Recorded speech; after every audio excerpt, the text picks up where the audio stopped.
Paz, Senhor, irmãos. Nós vamos abrir a nossa Bíblia no livro de Gênesis, o capítulo 24 de Gênesis, somente um versículo. Capítulo 24, versículo 58. E chamaram Rebeca e disseram-lhe: irás tu com este varão? E ela respondeu,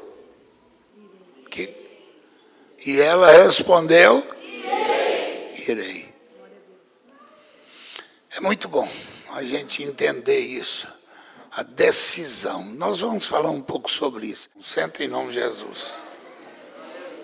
Abraão queria o casamento do seu filho, Isaque. No capítulo 24, verso 1 ao verso 9, nós vamos fazer a leitura. Ouça o que diz. E era Abraão, já velho e adiantado em idade, e o Senhor havia abençoado Abraão em tudo. E disse Abraão ao seu servo mais velho da casa, que tinha o governo sobre tudo o que possuía: põe agora a tua mão debaixo da minha coxa, para que eu te faça jurar pelo Senhor, Deus dos céus e Deus da terra, que não tomarás para meu filho mulher das filhas dos cananeus no meio dos quais eu habito, mas que irás à minha terra, à minha parentela, e daí tomarás mulher para meu filho Isaque. E disse o seu servo: porventura não quererás seguir minha mulher e a esta terra? Farei, pois, tornar o teu filho de terra de onde saíste? E Abraão lhe disse: guarda-te, que não faças lá tornar o meu filho. O Senhor Deus dos céus, que me tomou da casa de meu pai e da terra da minha parentela, e que me falou e que me jurou, dizendo: a tua semente darei esta terra. Ele enviará o seu anjo adiante da tua face, para que tomes mulher de lá para meu filho. Se a mulher, porém, não quiser seguir-te, serás livre deste meu juramento, somente não faças lá tomar o meu filho. Então pôs o servo a sua mão debaixo da coxa de Abraão, seu senhor, e jurou-lhe sobre este negócio. Qual era o problema? O problema era um só.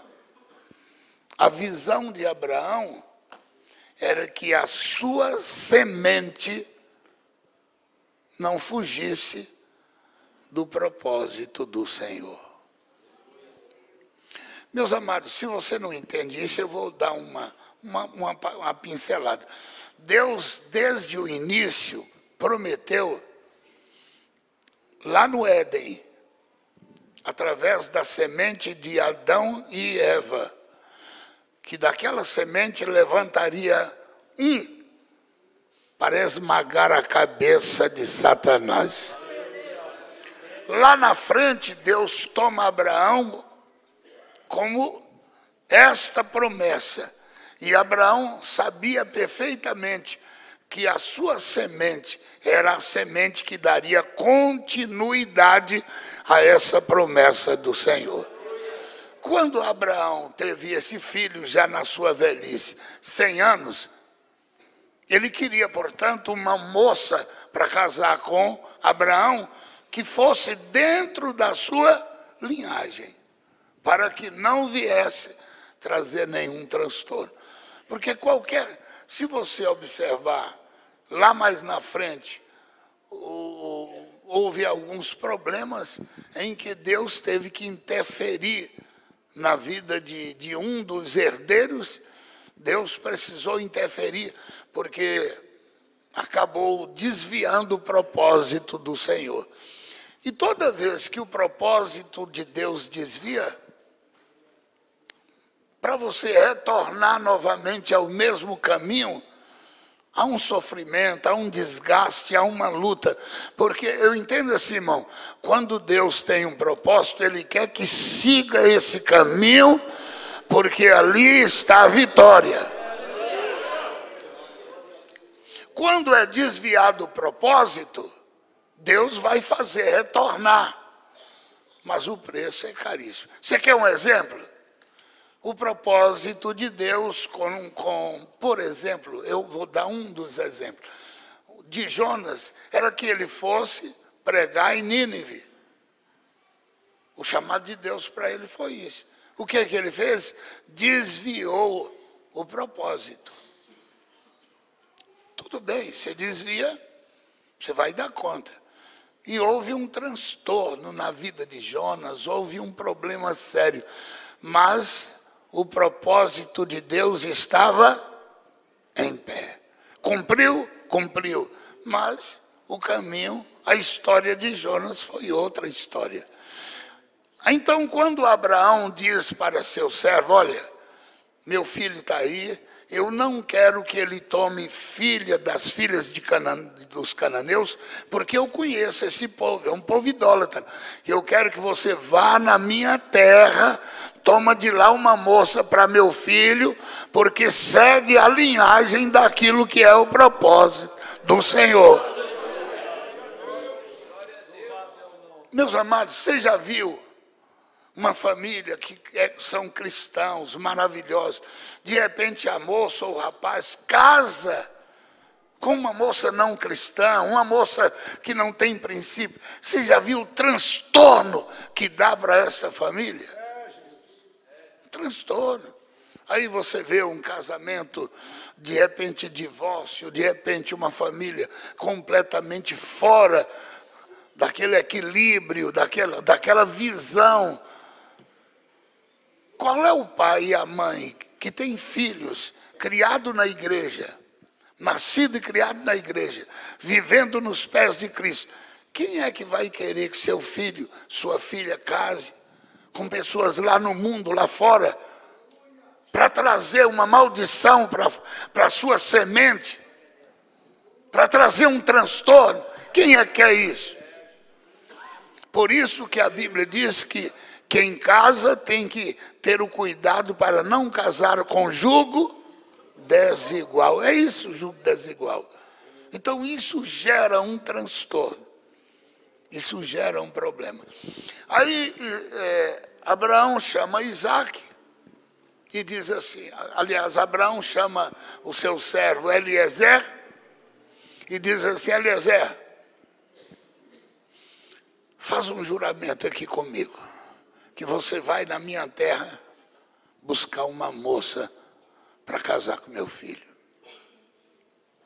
E fez um juramento. E ele ficou preocupado e disse, e se não der certo? Ele disse, você está desobrigado. Mas enquanto você crê, a promessa está em pé. Eu amo isso, irmão, porque Deus honra a sua palavra, Deus honra a nossa decisão. Deus honra isso. Eu acho bonito que esse servo Eliezer, quando ele saiu da casa de Abraão, ele saiu com um propósito. No verso 21 desse mesmo texto, e o varão estava admirado de vê-la, calando-se para saber se o Senhor havia prosperado a sua jornada ou não. Ele viu a moça na beira do poço, a moça cumpriu todos aqueles requisitos que ele pediu, quanto à água que ele pediu, a água para os camelos, a beleza da moça, o comportamento da moça, e ele ficou com a mão no queixo, dizendo, meu Deus, é 100% como Deus falou. Ele estava admirado. Ele disse, como é que pode uma coisa dessa? Está dando certo. Amém? Amém. O versículo 12, exatamente para dar essa conotação, vai dizer assim, e disse, ó Senhor, o servo de Abraão na luta, na angústia, ele orou, ele disse: ó Senhor, Deus do meu senhor Abraão, dá-me hoje um bom encontro e faz beneficência a meu senhor Abraão. Eis que eu estou em pé junto à fonte da água, e as filhas dos varões dessa cidade saem para tirar água.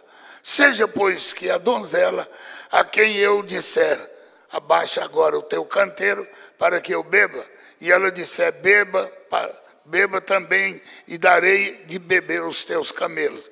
E esta seja quem designastes ao teu servo Isaque, e que eu conheça nisto que o Senhor está na frente desse propósito. Presta atenção. É um negócio, casamento, meus amados, é um negócio tão sério. Tem pessoas que não levam a sério o casamento. Ele é um Sansão da vida. Sansão botou os olhos na moça e disse: essa é bela. O pai e a mãe disse: meu filho, entre nós tem moça boa. Você vai agora para os filisteus, os nossos inimigos. Mas essa agradou os meus olhos. É uma desgraça. Quando você parte para o sentimento da carne, e tem muitos moços e moças que na hora de casar, ele não pede a Deus, ele não toma decisão. Isso é triste. Eles olham a beleza da moça e vê o que o pai e a mãe da moça têm.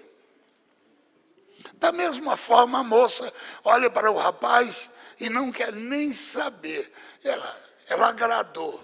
O rapazinho é bombado, é bonitinho, é arrumado. Meus irmãos, nós estamos diante da presença do Senhor. Essa coisa de aparência, isso perde no tempo. Uma convivência, depois de 1 ano, 2 anos, 3 anos, aquela beleza que era muito aparente nos olhos, isso vai acabando. Sabe o que vai perdurar? O amor de Deus e a nossa comunhão. Um marido que ama a mulher, uma mulher que ama o marido, e que esta beleza vem do Senhor, você vai ver todo o tempo da sua vida, mesmo uma velhinha, mesmo um velhinho, mas você vai dizer, mas que mulher bonita, que homem bonito, porque a beleza não está nos olhos, mas na presença gloriosa do Senhor.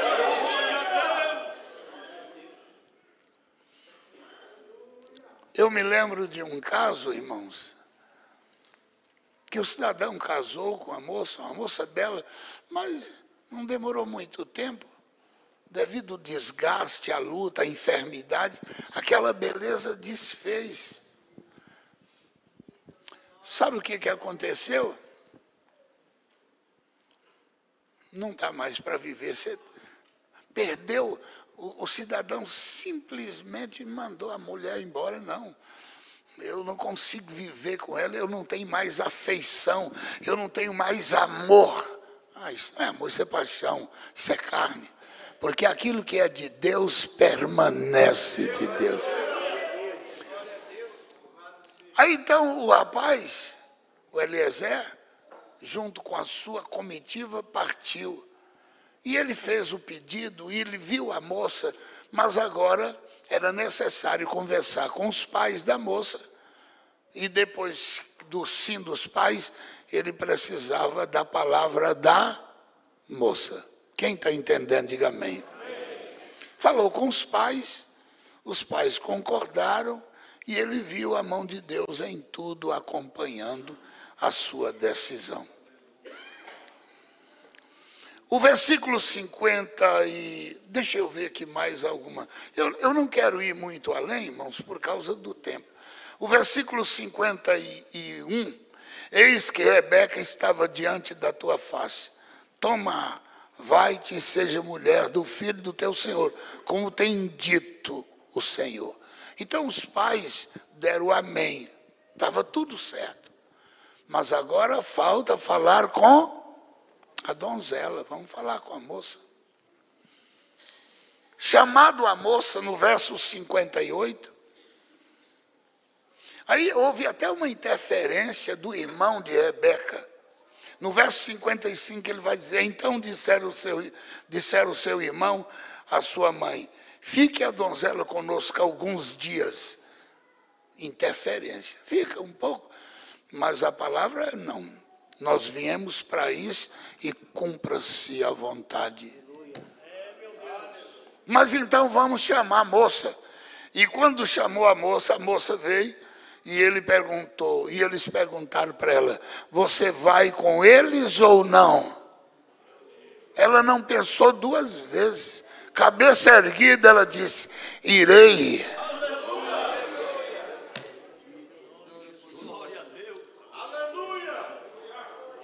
Essa palavra, meus amados, ela ficou tão gravada no meu coração.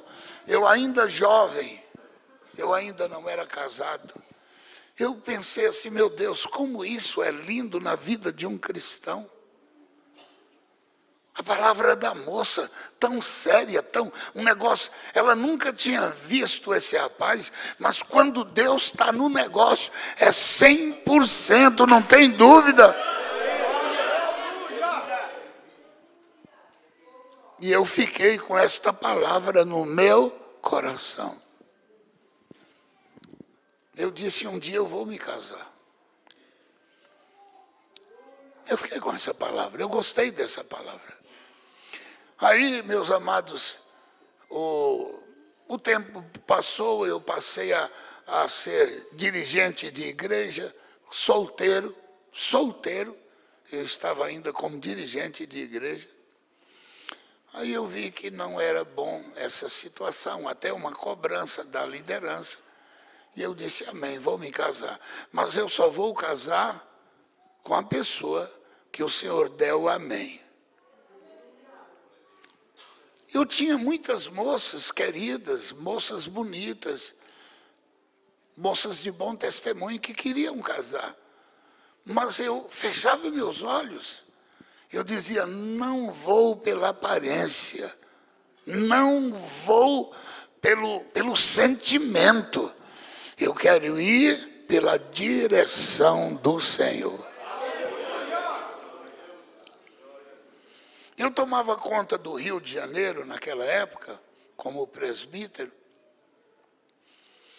E eu tinha um amigo, irmão, colega, chamado presbítero Amir.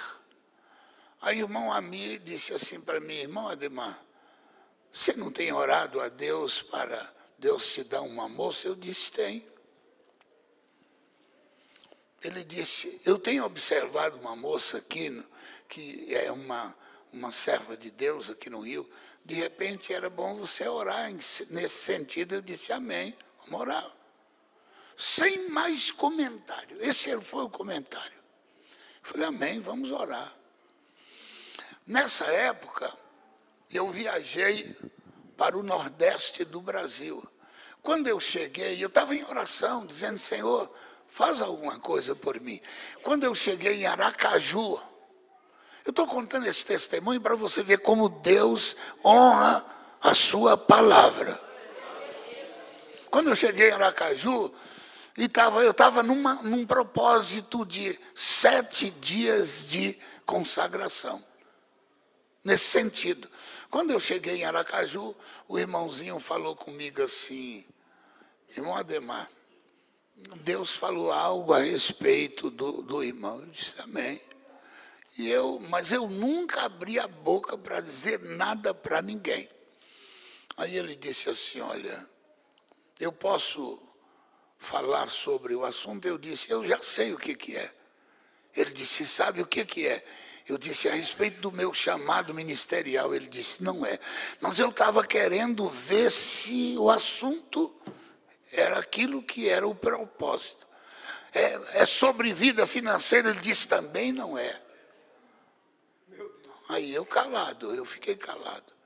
Eu disse, mas meu irmão, Ele disse, não, você está sabendo o que é. Eu disse, é sobre o casamento. Ele disse, continua na campanha que Deus vai abrir a porta em teu favor. Aí eu disse, já tem um sinal de Deus. Já tem um sinal. Mas amém, eu prossegui o trabalho. Aí eu estava em Fortaleza, no Ceará, fazendo o trabalho. Ali eu encerrei aquele propósito que eu tinha. E de Fortaleza eu continuei os trabalhos e fui até Belém do Pará.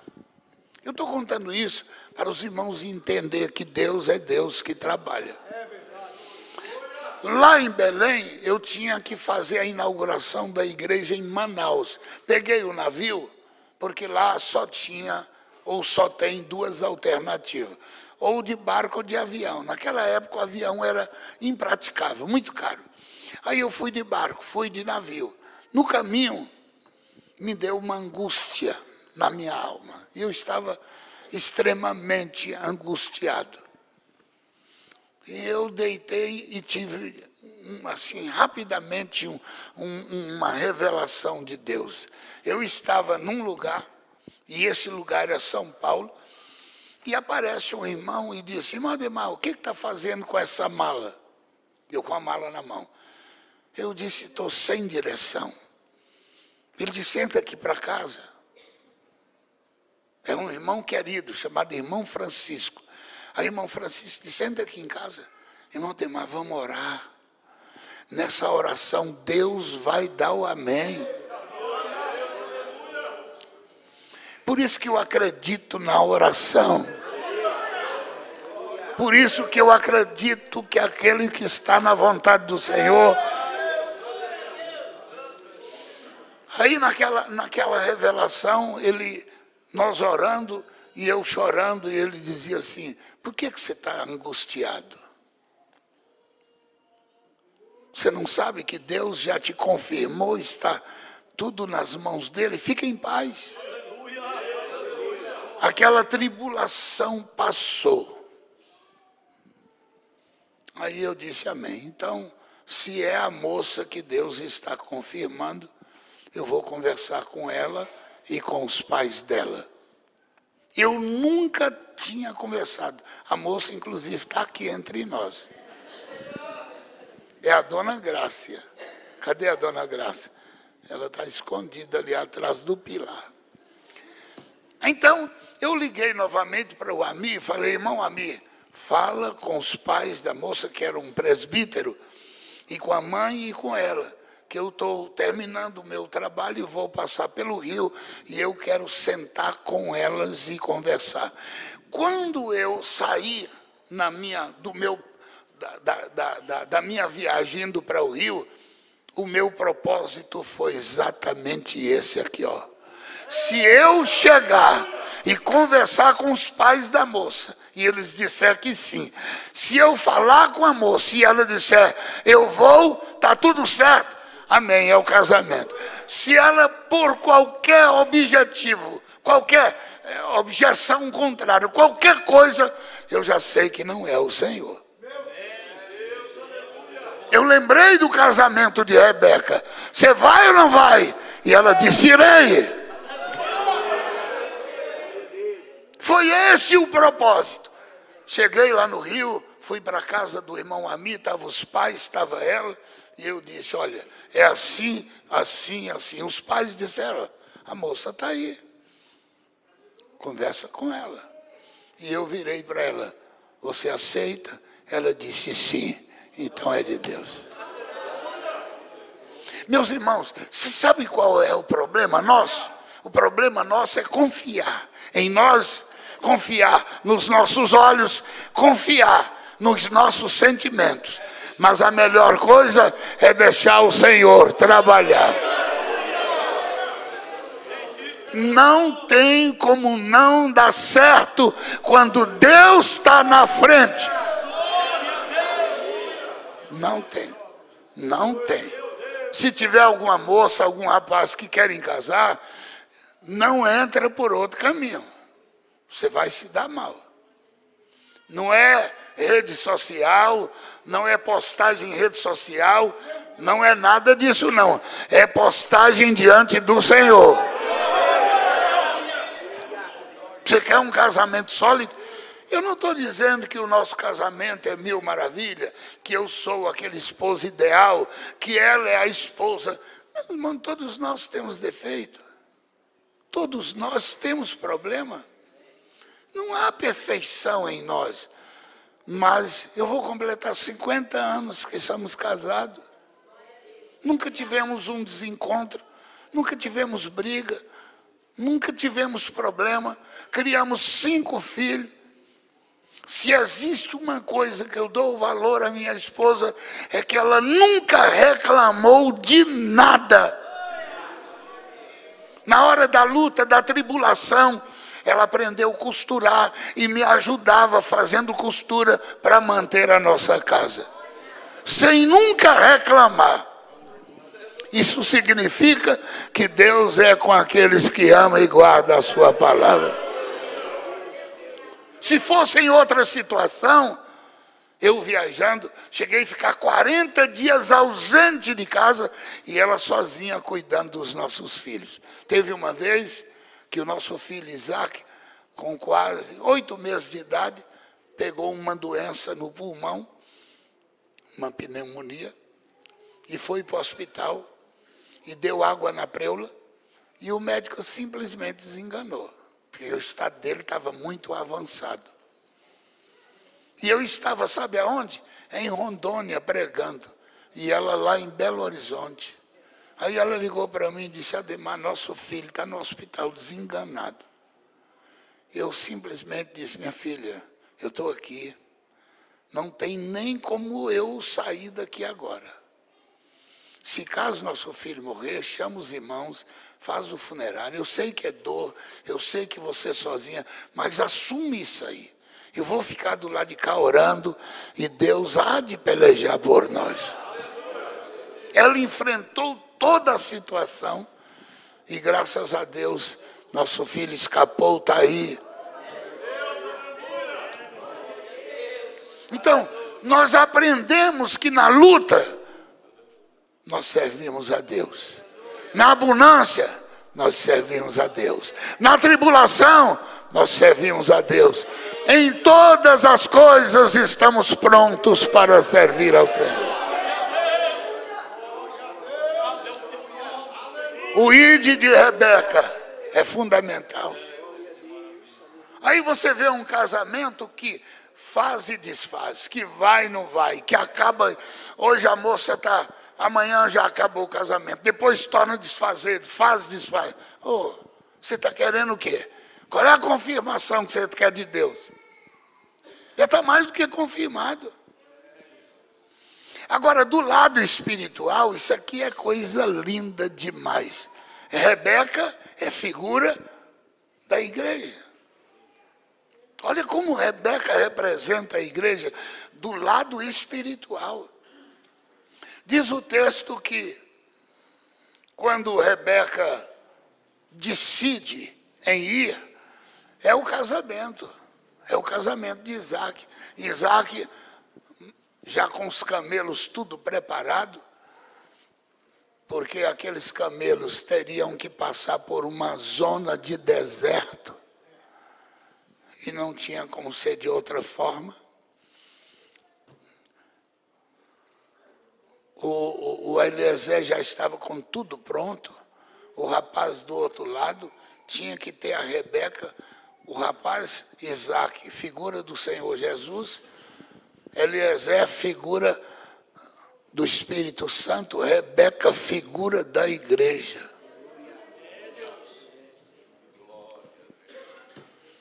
Olha que coisa mais fantástica. Abraão, figura do Pai eterno.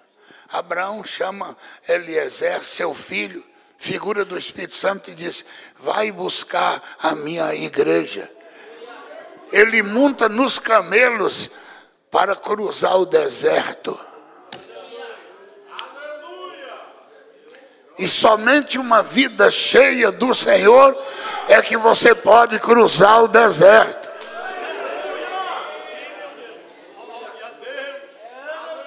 chega na casa de Labão, a moça aceita ir. Agora, olha o que diz o versículo 61. E Rebeca se levantou com suas moças, e subiram sobre os camelos, e seguiram o varão chamado Eliezer. E tomou aquele servo a Rebeca e está chegando a hora. A igreja sabe que assim vai ser, né?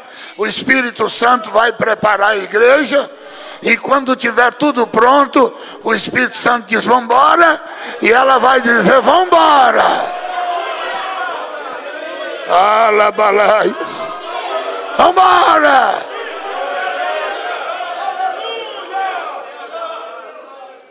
Quem está livre, está livre. Não é igual a mulher de Abraão, aliás, a mulher de Ló, que ficou desesperada pelo que tinha, pelo que via, pelos amigos, e olhou para trás. Quem vai, vai. Aí o versículo 65, reduzindo o tempo. Quando eles estavam cruzando o deserto, o verso 63 diz assim: Isaque saiu a orar no campo sobre a tarde, e levantou os seus olhos e olhou, e eis que os camelos vinham. Você não está entendendo isso aqui, não? Isaque olhou e disse, a noiva já está vindo lá. Alguém sabe que o nosso Isaque, ele não vai receber a noiva na casa do pai, ele vai sair para o campo. Você está sabendo que Jesus virá onde? Ele vai sair no campo. Ele vai encontrar a noiva no campo. Aleluia. O verso 63, Isaque saiu para orar no campo, saiu para orar, e era tarde. Oh meu Deus, isso aqui é uma profecia. Levantou os olhos e olhou, e eis que haviam os camelos. E Rebeca também levantou os olhos e viu Isaque, e lançou-se do camelo. Opa, porque a igreja está atenta a isso. A igreja está de olho. E ela... Agora, aqui tem algo muito interessante. Presta atenção. O verso 65. E disse ao servo, ao Espírito Santo, quem é aquele varão que vem vindo pelo campo ao nosso encontro? E o varão vai o quê? Identificar. E disse o servo, aquele este é o meu senhor. Então Rebeca tomou o véu e cobriu-se. Você pode até não entender, mas a hora que você entender, você vai dar glória a Deus. Rebeca vai sendo levada pelo Eliezer, ou seja, a igreja levada pelo Espírito Santo. No caminho, a igreja levanta os olhos e pergunta para o Espírito Santo, quem é aquele lá, hein? Quem é aquele? Deu para você entender isso? Rebeca olha e diz, quem é aquele lá? E o Espírito Santo disse, aquele é teu Senhor. Na hora, ela desce do camelo, põe o véu, sinônimo de pureza, de santidade, de espera. Ela põe o véu e sai ao encontro. Vamos lá. Então tomou o véu e cobriu-se. E o servo contou a Isaque todas essas coisas que fizera. O Espírito Santo está identificando tudo.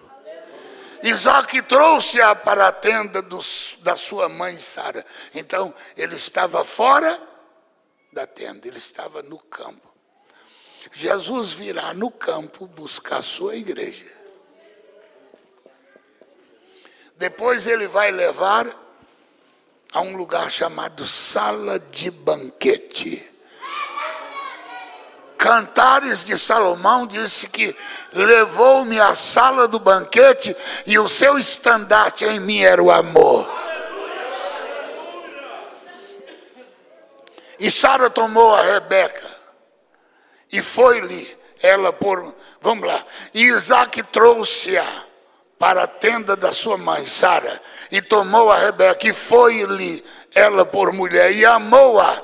E assim Isaac foi consolado depois da morte da sua mãe. Você percebe que o amor aqui não precisou encontrozinho, nem beijinho para lá, nem para cá, nem zap para lá. Aí alguém vai dizer, pastor, isso é coisa do passado. Não é não, isso é coisa de crente. Isso é coisa de quem serve a Deus.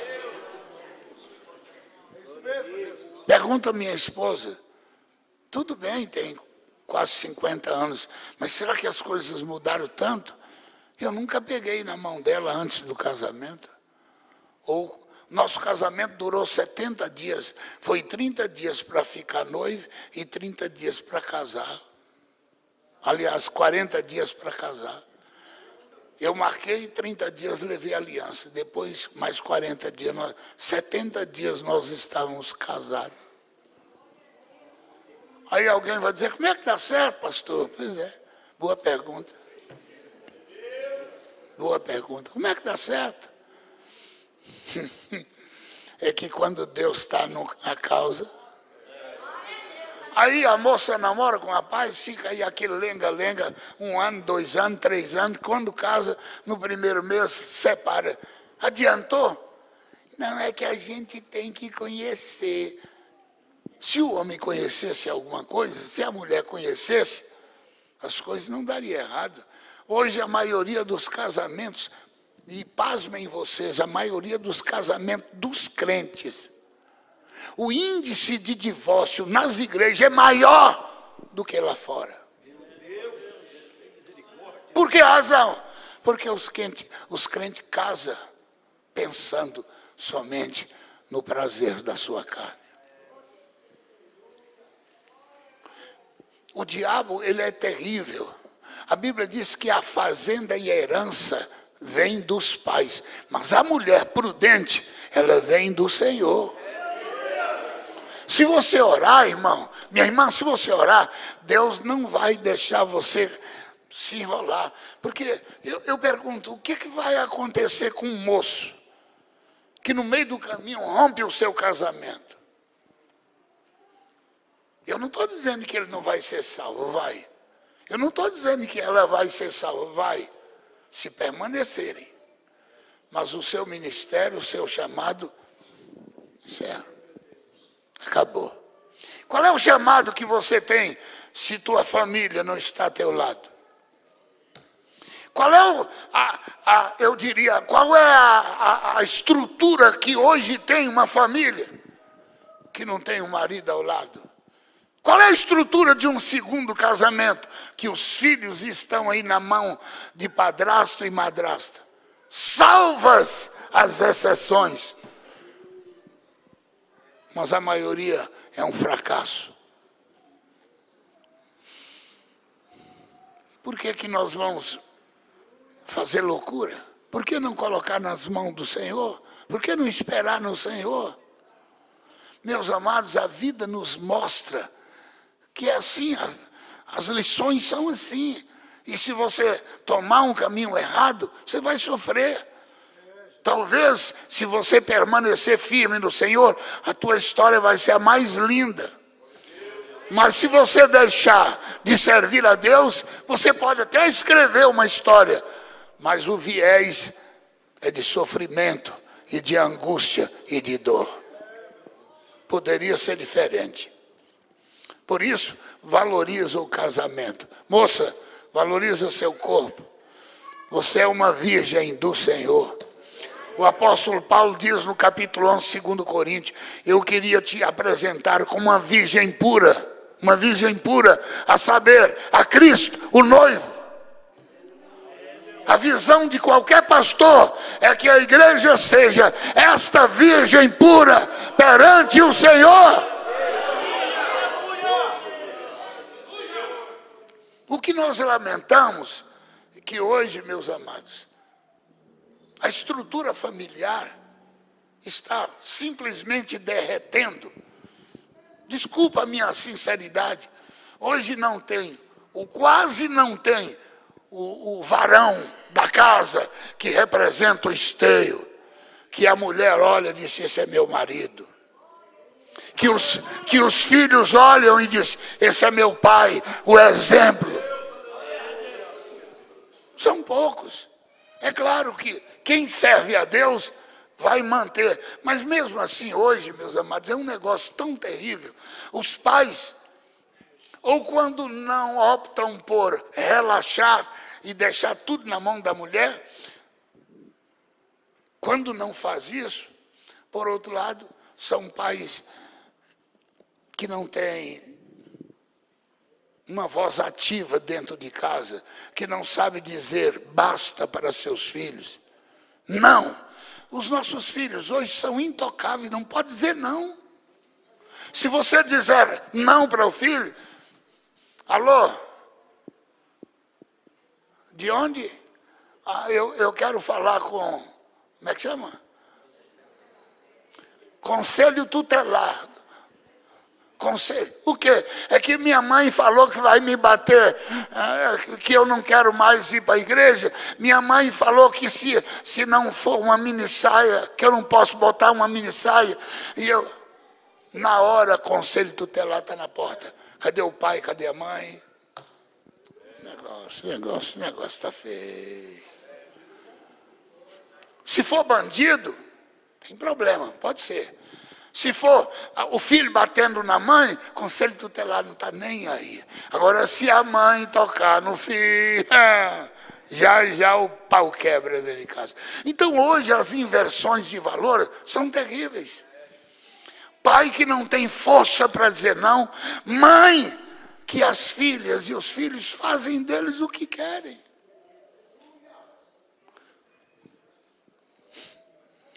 A minha cunhada ia com a criança no ônibus.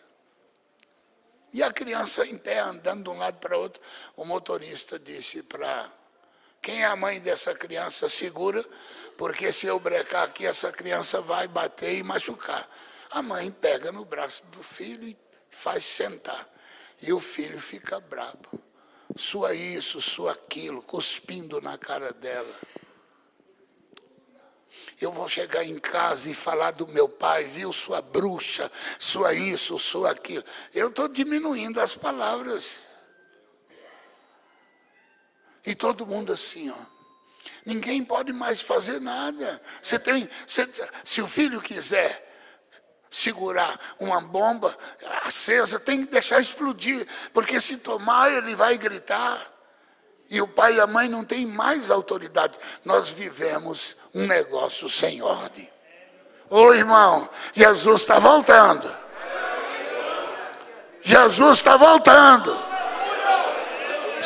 Se ainda aqui entre nós tem pai que é pai, tem mãe que é mãe, glória a Deus, porque é assim que deve ser a nossa casa.